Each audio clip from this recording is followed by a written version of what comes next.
Happy Sunday, I'm the Supplier, and this is Sunday Bookstack for the week of January 28th, 2017.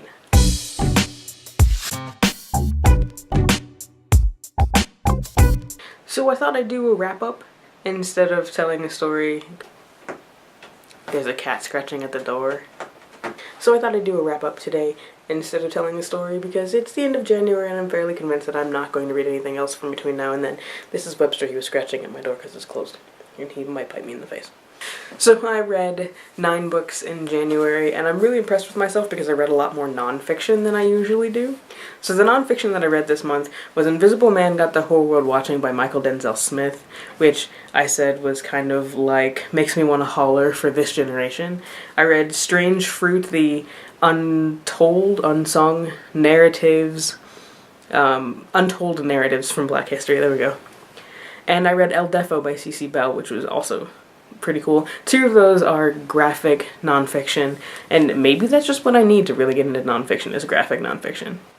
I read 1 picture book, and that was Miguel and the Grand Harmony by Matt de la Peña, and I didn't realize it was a Coco book when I read it, but I was like, I saw Coco and I was like, oh, this story is so familiar, it's like that picture book that I read last week. Yeah. Thanks to my students for pointing that out to me.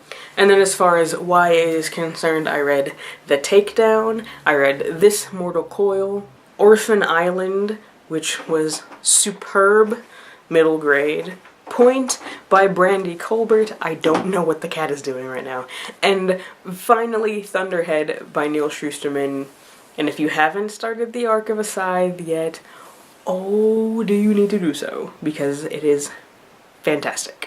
So on my stack for this week is Echo by Pam Munoz Ryan. I've already started it, I've got ebook and audiobook, and I'm going back and forth between the 2. I'm really interested to see how the narratives surrounding this harmonica come together at the end, so I'm excited for that.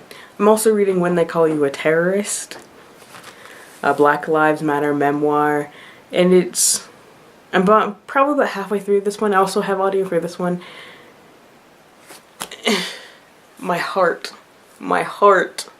that is all I can say.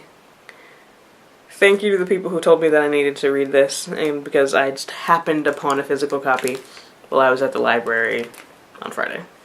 So, that is my January wrap-up, and that's what I'm reading this week. What were the best things that you read in January, and what are you reading this week? Leave it in the comments and I'll see you there soon. Until then, I'm the Supplier wishing you happy reading. Don't forget to be awesome. Welcome to the end screen, wherein I tell you all about the places you can find me on the internet. My website is thebooksupplier.com, and you can find me at the Book Supplier at all of those places listed up in the corner, and I really hope I'm pointing in the right direction. Also, you can subscribe to the channel down here in this corner, and below you can leave comments. I like talking to people on the internet. Leave comments. Okay, I'm actually gonna get out of here now.